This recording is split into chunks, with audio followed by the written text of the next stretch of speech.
Yeah, no, we had a couple. We had like a week break. We're back now. There you go. That's a, yeah, yeah. Had to really think on these last few ones.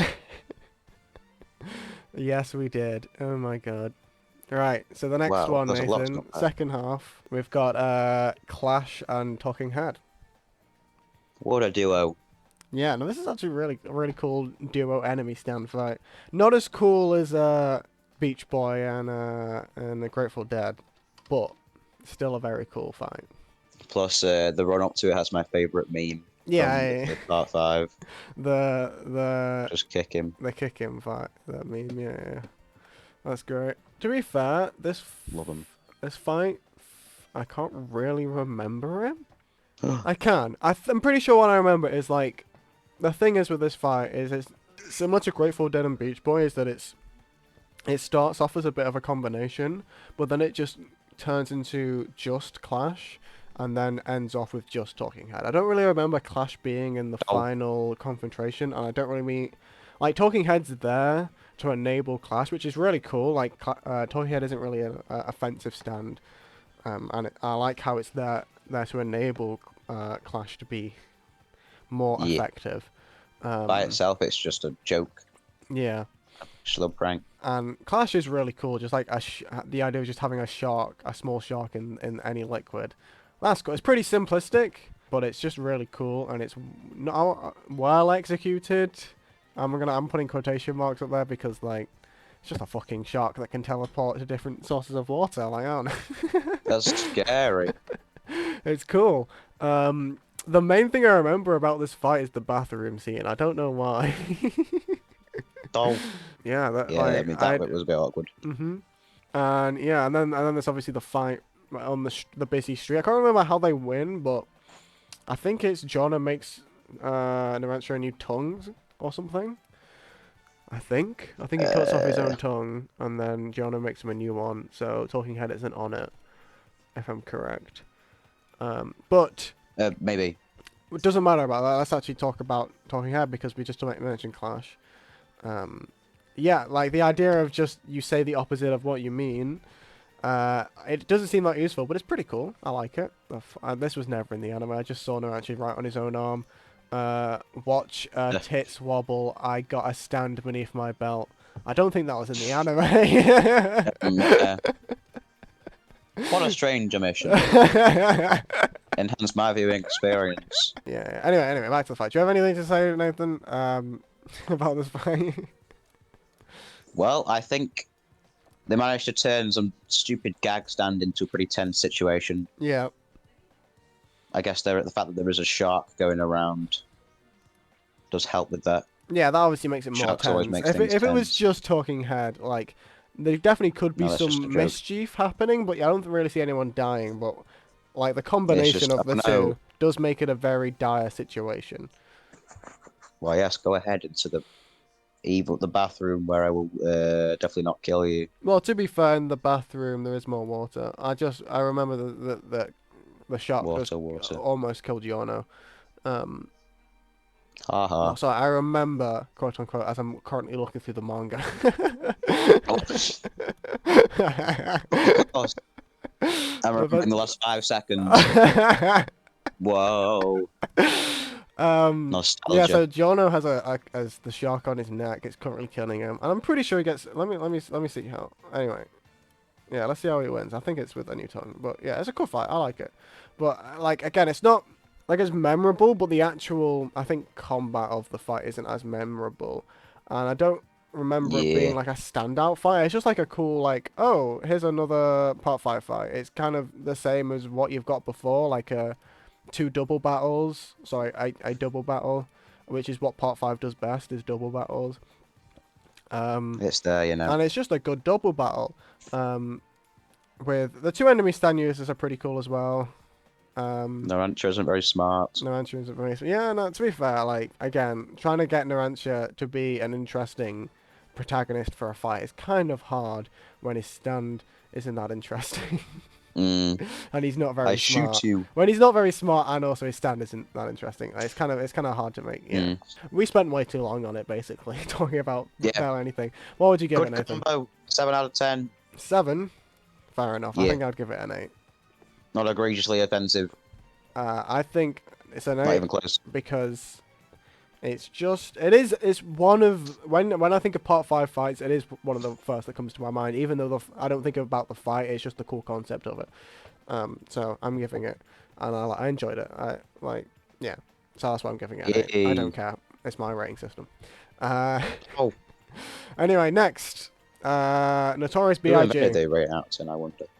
Oh, anyway, yes. Notorious That B.I.G. man. Yippee, I love I this can one. remember this fight pretty well. I don't think I have to get the manga panels up. Yeah, no, this is a really unique fight, considering it's one of the few stands where the user has to die first for it to activate, which is a cool, like, it's an interesting way to set up a fight that, like, you see this guy walking and they just shoot him and it's dead. It's like, it makes you feel, even though they just quite easily killed a guy, more uneasy, because you're like, wait, what's going on? This isn't the usual thing that happens. Indeed. And then, yeah, the invincible stand appears. Ah, And we Bummer. get the if I can speak correctly, the Ah, introduction. We get the bite down. introduction to Spice Girl. It's a bit of a strange one. Yeah, it's a cool stand though, and I think what's her name?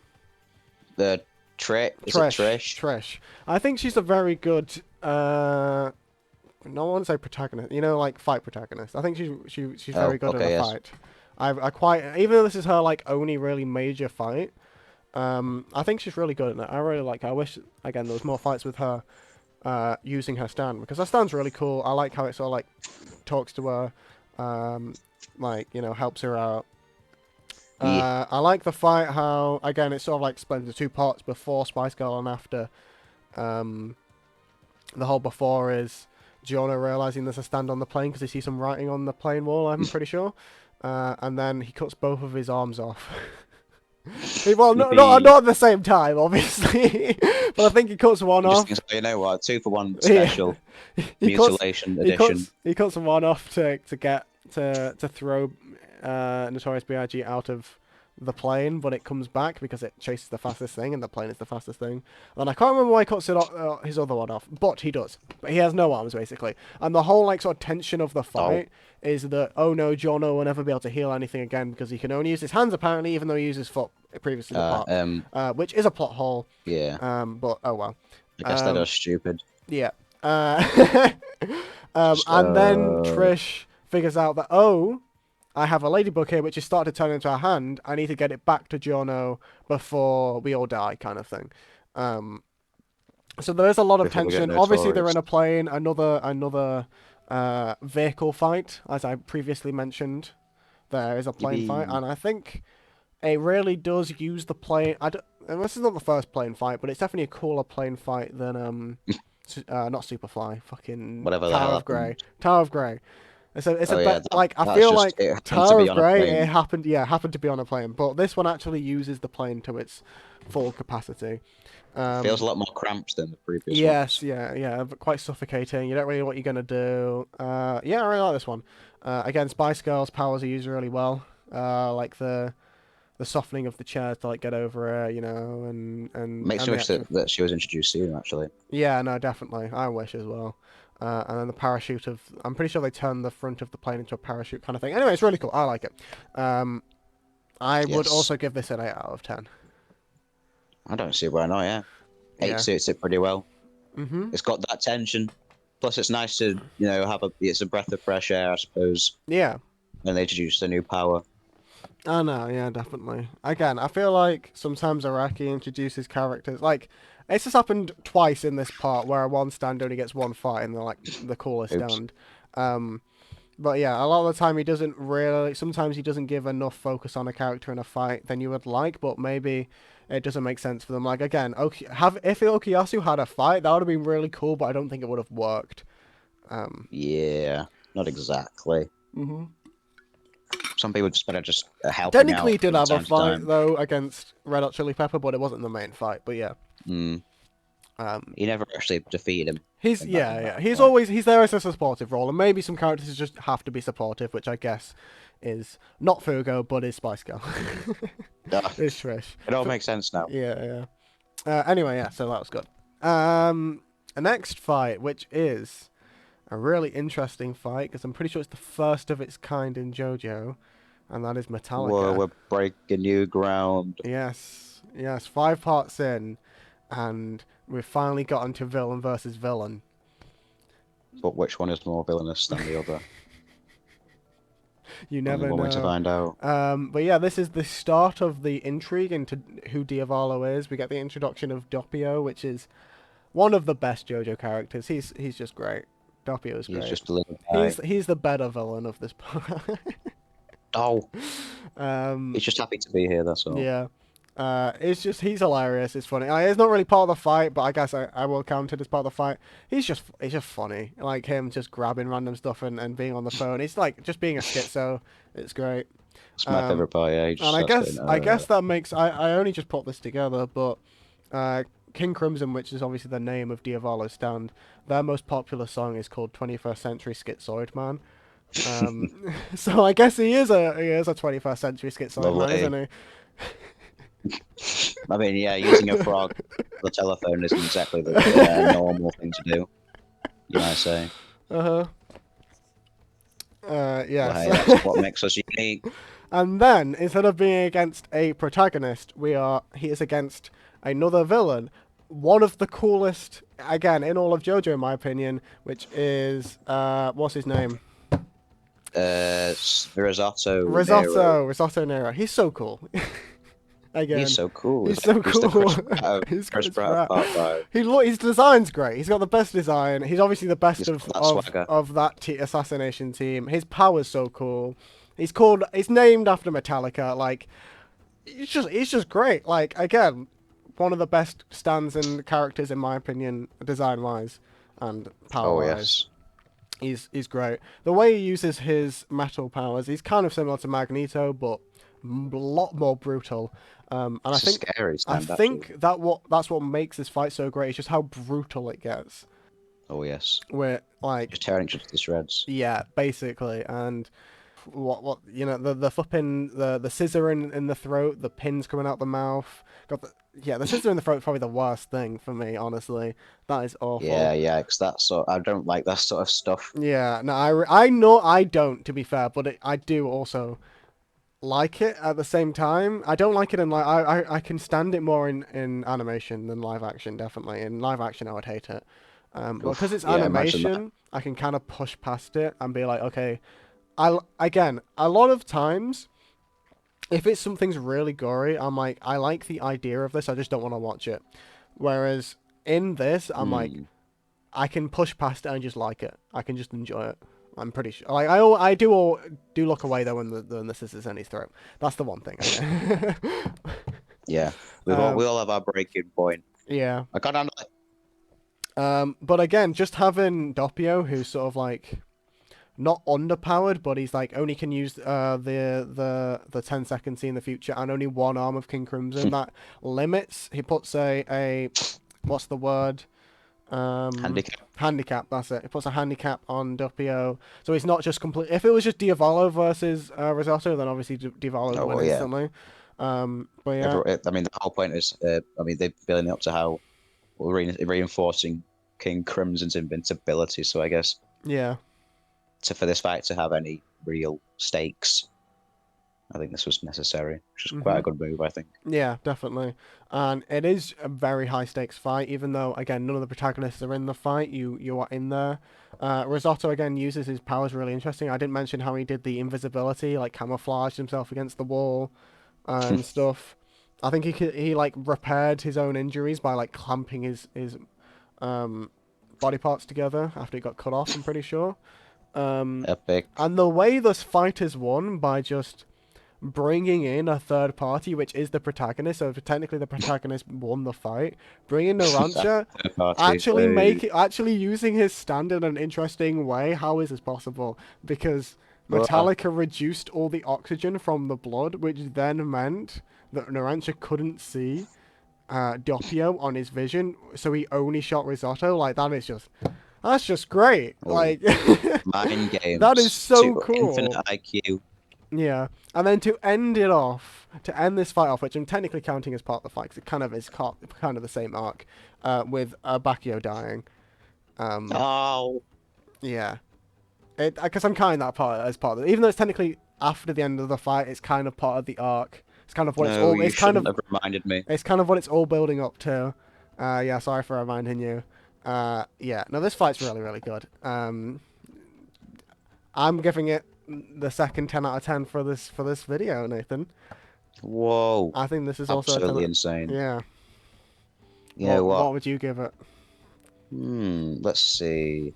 I'm debating because the thing Mhm. is, I would give it a 9, but the thing is, I've got no reason not to give it a 10. Though. That's the thing. Because I really can't find anything wrong with it. It's another perfect fight. It's great. Let's see. Is there Not genuinely enough any punching. unless you find Doppio annoying, I don't see anything wrong with this fight. No, I think Doppio was epic. He should have Yeah. won the final fight. He should have won. Yeah, yeah. But Sure. I think it's really cool how you managed to turn what's it called, epitaph, Yeah. future seeing ability. Um, Yeah, like Instead of really just focus giving on him an that. automatic advantage, it actually adds to the mystery where it just shows you a snapshot of something that's going to happen. Yeah, like You have to wonder how it gets there. I didn't really mention that, but that is used really well as really interesting as Oh well yes. in this fight. I can't remember exactly how it's used, but there's some points where he like sees something in the future and it isn't exactly what he sees. I think. Yeah, I think Um, doesn't he see himself dying or something? yeah, he sees himself dying, but then it actually doesn't occur, and like that's just really cool. Like again, it sort of like brings in that kind of like, oh, we can break away from fate a little bit kind of theme, which then comes Just back a little bit, a comes wee back bit. in the final fight as like the main theme of the part. So it kind of like puts the seeds of thematic Foreshadowing. foreshadowing. Maybe it's foreshadowing. Um, but It's also just like epitaph. It's could a be a small callback little dude, his little to face. Oingo Boingo. That's what I was going to Oh, mention because now that was a good one. yeah, because technically it's the same. It's a very similar stand concept, but also Oingo Boingo did show people dying or people getting hurt, which didn't exactly come true. Um, Yeah, like Jotaro Indeed. being sliced in half or shot in the face, or that stuff. Oh yes. I mean, I think Jotaro's head did end up getting shot, but it was It the was through. disguised It fellow was. was someone disguised as. I think no. I'm pretty sure Jotaro got shot, but it was through the book. Oh, Yeah, the and then loopholes. Jotaro got sliced, but it was Oingo or Boingo, whatever, disguised as Jotaro. You Anyway, can't predict these things. whatever. Don't mind. We already talked about part 3. So anyway, yeah, part 5. Yeah. So we both give it a 10. Cool. Cool. Glad we agree. I wish those two guys could have survived the fight and teamed up, but Yeah. no, Yeah, I know it would have been so cool if Risotto became unfortunate. part of the main squad, because again, he's one of my favorite characters. Mm. Not I like guess it wouldn't not make like sense for the character Hitman team to wise, but just like just cool become. wise. But yeah, yeah. I mean, he was the last one, wasn't he? He was going, "Oh, He you was the killed last all one. my bros, my brothers." Yeah, yeah. I guess it wouldn't make sense for him just to go, "Oh, okay, fine, I'll join you." Well, technically, they are fighting towards the same goal. They just didn't really realize it at the time. Ah well, their loss. Yes. Anyway, next fight. Next fight. Which is Nathan. Do you actually know the name of one of these stands? Is this the one in Rome? Yes. Because I'm pretty sure the it's Oasis, right? It is The Oasis. It is Green Day and Oasis. that's the Oasis is the Secco, right? Yes, which I think he only Boroughs mentions Underground. once. He only names his stand once. Um, Yeah, I think that was weird. Because also, of course, the first time I heard it was in the localized anime, which was yeah, wasn't it? I think it was called Sanctuary or yeah, something. something different. Yeah, Not something ideal. weird. But again, this is a really interesting concept for a fight. Another double battle. Epic. It starts off with them not being able to go to high ground because obviously Green Day, they can go to high ground, they just can't go back down. And then Oh yeah. Oasis. I can't remember the names of the actual users, so sorry about that. He obviously swims through the dirt, and that's cool. After that first confrontation, which is how do you pronounce that word? A train station Confrontation. There we go. After that first confrontation, found which is out. still a pretty cool fight, but I wouldn't say it's like anything amazing. But it was good. We have the revelation that Bucciarati's like a kind of zombie thing, maybe. Um, The Walking Dead. Yeah, and then we get to the real meat of the fight, um, which Oh has some of the yeah. best moments, I would say. You have Oasis on the ground fighting. Is it Bucciarati? I think, and Mister. I remember him being there. No, not Mister. Mister's with Green Day. Maybe I think it's Bucciarati on the ground. I remember something. Yes, um, and Mister and Jono get up to the helicopter where Green Day is, and they're fighting on the helicopter. Again, really cool way of you getting there, which is putting branches into the bullets of Mister's gun to be able to like make a branch. That's really cool. Very much like Oh that. yes, they work together pretty well. Yeah, and then the actual fight up there where um, everyone's nearly dying. I'm pretty sure Jono nearly dies. The bullet, Mister nearly dies. A lot of people nearly dying. Beware the mold. I mean, I would say I think the villains themselves are quite interesting in this regard. It's Yeah, sort of no, just they're definitely the some of Mad the most Doctor and his pets. Pretty conniving, messed up. evil, disgusting human beings in existence. Oh yes. I mean, what's his name? Chocolata Yeah, definitely deserves the 7 pages of he does. punches. He does get the famous 7-page Muda, um, which is Just great. really drill into him. I love that. It's like the Obviously, public schooling system. it's iconic. What's the public schooling system got to do with it?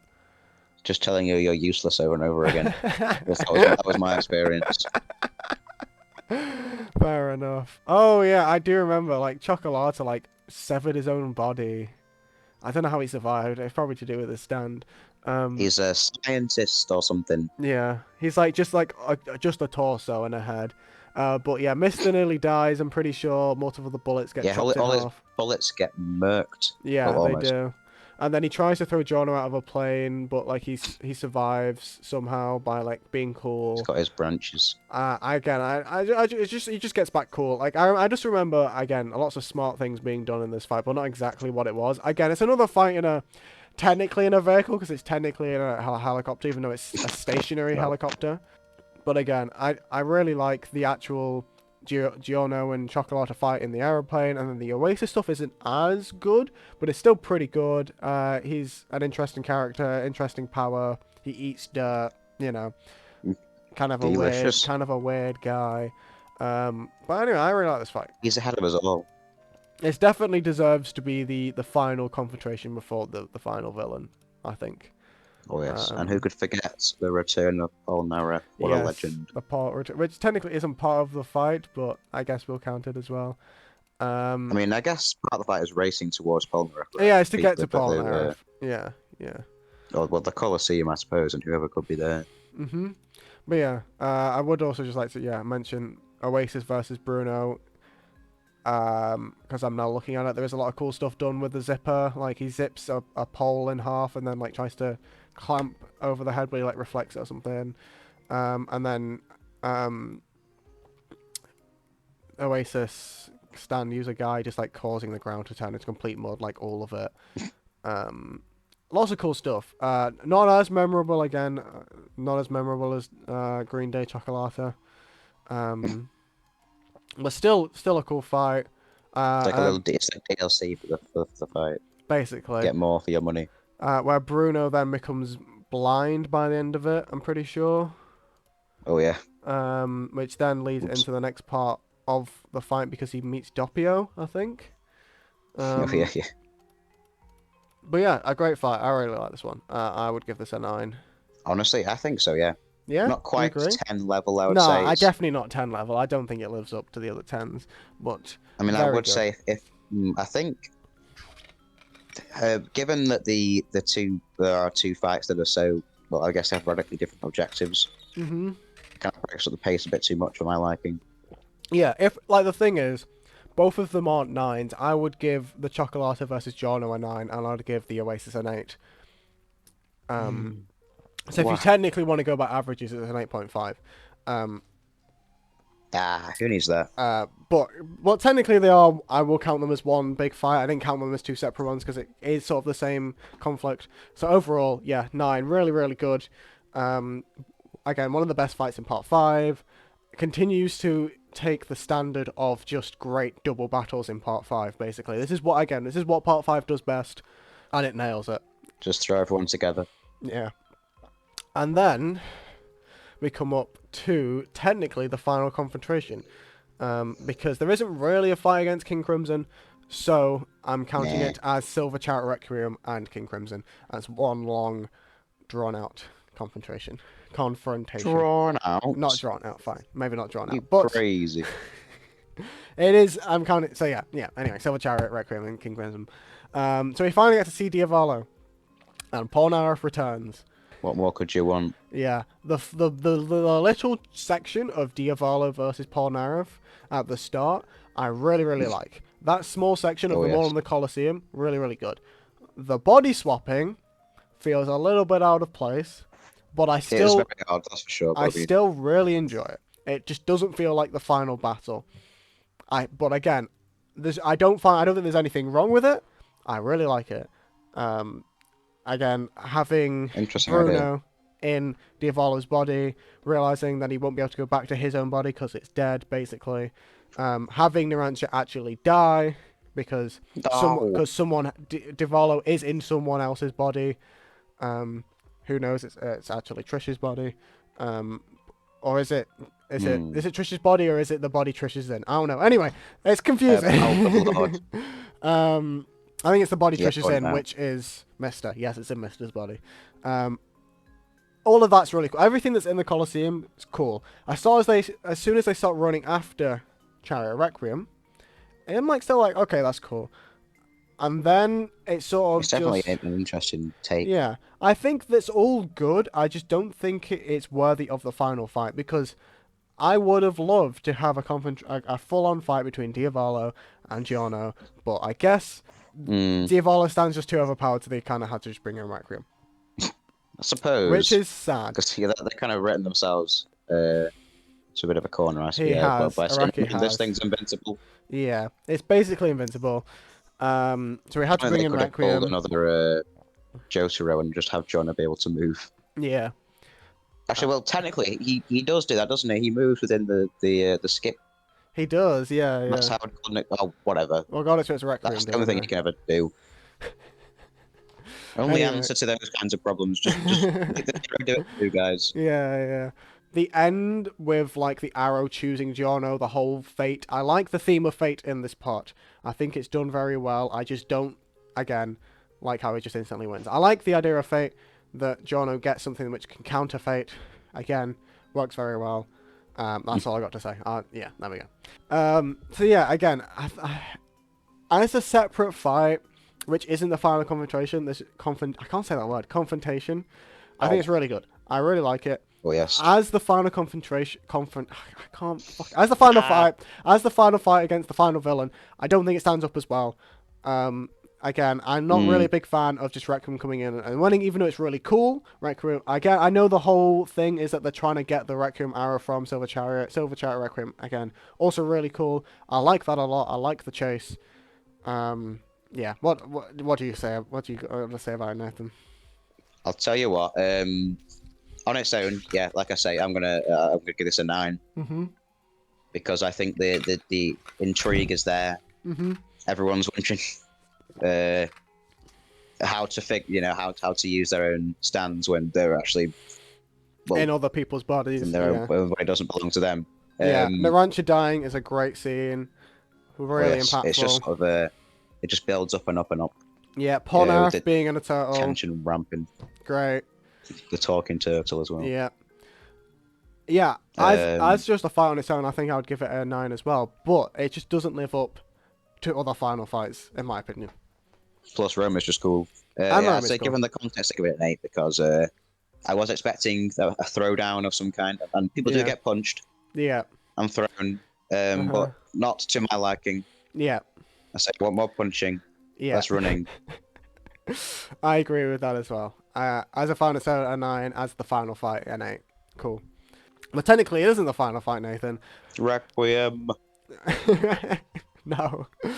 That is not a fight. It is Rolling Stones. Oh. Well, that one was rubbish. That was rubbish.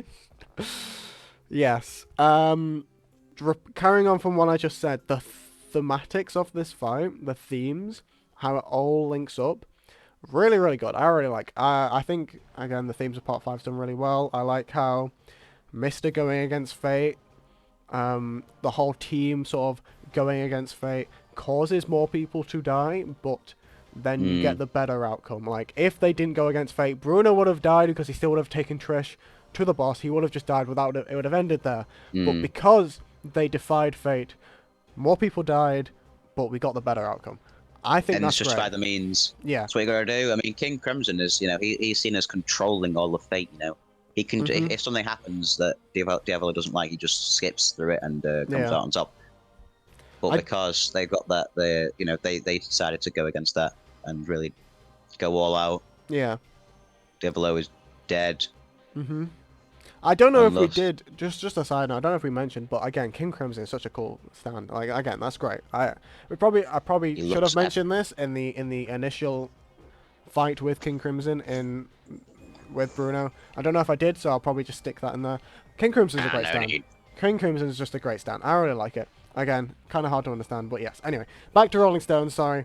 The Oh actual yeah. fight, again, the themes of it's really good. The actual fight, not as interesting. I don't think it really stands up as like the climax. You know what I mean? It's not really a Ah, climactic fight. It wraps up all the themes really well, but I feel like it should have been ordered a little bit better. I don't know how Araki could have done it, but it just feels a little bit like, oh, okay, that's it. All right, fine. I guess that's the yeah, final that's the fight in the thing. part. I mean, normally they would have ended with with the defeat of the villain, Yeah, I suppose, which is probably it's probably the funniest. I don't want to say funny, yeah. It's definitely but one I of the most think most horrific endings. satisfying Yeah, and defeats. satisfying. It's great. The endless death of Diavolo is really good. Again, that isn't really brought part of a fight, so it's kind of not related, but it's cool. I think Diavolo isn't really the most deserving of it compared to some of the other JoJo villains. But you know, this is a pretty brutal part. It's one of the Yeah. only parts where basically all the villains die. Um, Oops. I would yeah, say if anything, if any villain though deserved to be stuck in an endless death, it'd be Dio or something like that, right? But yeah, but no. Dio don't get that. But yeah, again, the actual fight against Rolling Stone's kind of cool. It's got that mystery of like, oh, there's this stone just following around. I think that's cool. Yeah, you It's just can't a just punch random a stone. stone. The stone. Sorry, I don't know what I was saying. I don't know how I said. Yeah. Anyway, um, there's a random stone following around. Sorry, I'm eating now. The whole, oh, this stand killed my daughter. This guy killed my daughter, and it's like, no, she just like accepted fate. That's cool. Him being kind of like, I don't know, I can't remember what it looks like. Am I wrong thinking that he kind of looks like Jesus, Which one? the stand user? No, he's got like a crown of thorns on. Yeah, no, he looks like Jesus. Let's see. I'm correct. He has a crown of thorns. What else is that he's wearing his shirt? I don't know. That's It's got a just weird design. It's not. He doesn't really look like Jesus, but again, that kind of like sacrificial kind of thing. Cool. Again, Oh, okay. the fight of trying to make sure Bruno doesn't touch the rock so he doesn't die. Cool. It just isn't a climactic fight. Yeah. As I can repeat myself. Well, let's just say, final thoughts on this fight. Fight is like a decent fight, not that climactic, but does wrap up the themes really well. So it doesn't. It's kind of hard to place it anywhere else in the part. I think this is kind of the only way you could end the part. I think, but like it also doesn't feel climactic enough. So I'm gonna give it a 7. I don't know. This just makes it all so much more awkward for me, in my experience. Really? Okay. Well, Because I mean, I think this fight doesn't need to exist.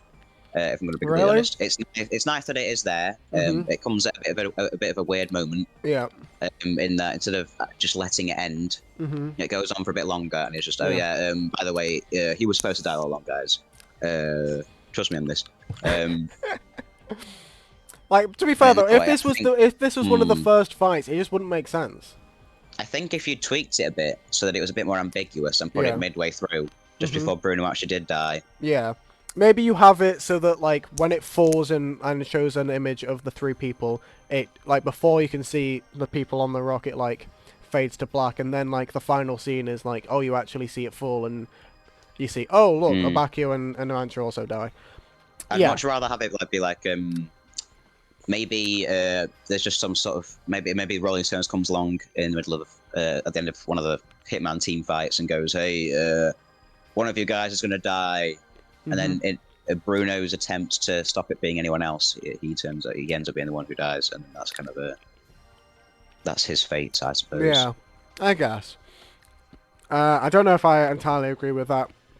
I think it works best at the start, technically before anything happens, before Giorno appears, because it's kind of this whole thing that Giorno is the one that can't. Because the thing is, Mr. going and finding Rolling Stones is what causes Bruno to go and find Giorno. So the whole thing is that even though Giorno isn't there to actually change fate, Mr.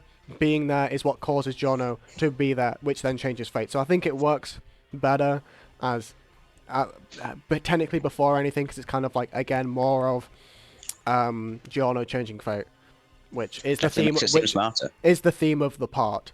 It's not the most interesting fight, so I'm giving it a 7, just for thematics alone. Yeah, 6.5, 7. You know how it is. Yeah. You can give it a 6 if you want, Nathan. That's fine. You can't deny that it's there, so you just gotta accept it. Yeah. So yeah, that wraps up my part 5 video. That's the final fight of part 5. Love part 5. Part 5 is really good. Again, my only nitpick with it is sort of the way the ending comes off. We're just going to talk about part 5 as a whole, what we think of it, because I've already mentioned that part 4 is my favourite part, and my problems with part 3. So I guess we'll just also have an ending discussion of the part as a whole. I think, again, as I've mentioned multiple times through this video, the fights in this part are some of the best. Some of the best structured. The double battles are great. I'm not as invested in the team of people. I like them, but I'm not as invested. Jono isn't as an interesting of a protagonist as some of the other Jono. Some of the other JoJos. Paper cutout of a different JoJo protagonist, maybe. Yeah, Diavolo's cool, but I feel like could have done some extra stuff with him. Again, how the ending plays out is not I guess it's the only way it could. I would have just preferred a proper punch fight with Diavolo, but I guess we got that with Metallica. Yeah, I mean, plenty of punching throughout. Yeah. definitely. But I'm sure in Diavolo's death loop, he gets punched to death plenty of times. So it's all in play. Yes. And yeah, the theme of Fate, I really like. Again, it comes back up in part 6. Araki really likes his Fate, so I think part 5 is sort of again, the final arc is called The Sleeping Slaves. I think that sums it up perfectly. I really like this part, but if we're putting on a ranking, I guess we'll rank the parts so far as well. Part 4 is the best, then part 5, then part 3 for me. I'd say so, honestly. Yeah. There was a time when I thought that part 3 was better, but going back, you start to see the qualities of the latest iterations. See how things they have gotten better when you think about it. Yeah, the theming is much stronger. The themes are very, very strong. If we're talking about just fights, then part 5 clears part 3. But again, fights aren't the only thing about JoJo. So part 3 does have some of its ups over part 5 in other departments, let's say. But again, I would say also I'm adding, given hindsight of part 7 and 8, where story and characters are much more prominent, I would say. Yeah. Is that I do enjoy the simplicity also of these earlier ones. Yeah, no, definitely. It is mostly just fighting, really. The characters don't have much to say. It's not a very character-driven, I suppose. It's not. Okay, we go to this place, we have a fight. I'd say that sort of stripped-back approach is quite. And I feel like after this point, JoJo isn't really the same again. The fights aren't the same. The way the story structured isn't the same. I feel like part 6 sort of goes into more story driven, and then obviously part 7 is more story and character driven. And the fights it's just different. They feel different in part 6. I don't know. It's kind of weird. It sort of feels like more like part 3 fights, but weirder in part 6. Whereas I feel like part 5 is the only time you're gonna get part 5 style fights, and again, that's what I love about it. Is that this is the only time you'll ever find fights like this in JoJo's. Oh yes, it's a remnant of a bygone age, I suppose. Yeah, But yeah. That long ago time of 2005 or whatever it was. When was it? Yeah, probably earlier than 2005 when it was written. First created. Yeah, I don't know. I guess you could look that up if you want, Nathan. It don't Oh, there matter you anyway. go. Oh, I don't know. That's way earlier, actually. Yeah, No, yeah. no, it's 1995 to That's what I 99. thought. Yeah, that's what I thought. Yeah. Never mind. I was like, I'm Yeah, pretty I sure was thinking of part 2005 is six, I part think. 7. Because, yeah, part seven is, I think part seven was started around the time I was born, I'm pretty sure. Yeah. So, been a long, long time. Anyway, so that does draw.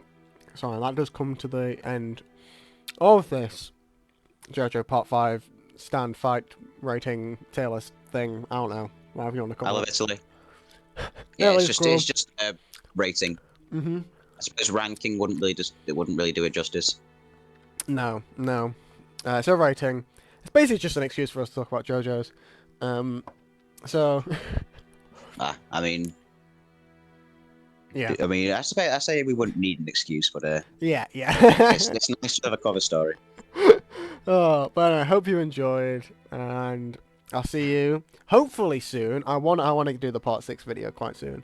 And like and subscribe. 20k likes for part 6 video, guys. Yes, sure. It's not like Not gonna happen. maybe it might. You never know. Really got to push this one in the marketing department. I know we do. We kind of missed the part 6 hype train to release this, but oh well. I mean, so did Netflix. Yeah. Fair enough. Anyway. Yeah, I guess in that way it's very symbolic. Do you wanna say goodbye, Nathan? See ya. Yes. Best I can do. Cool.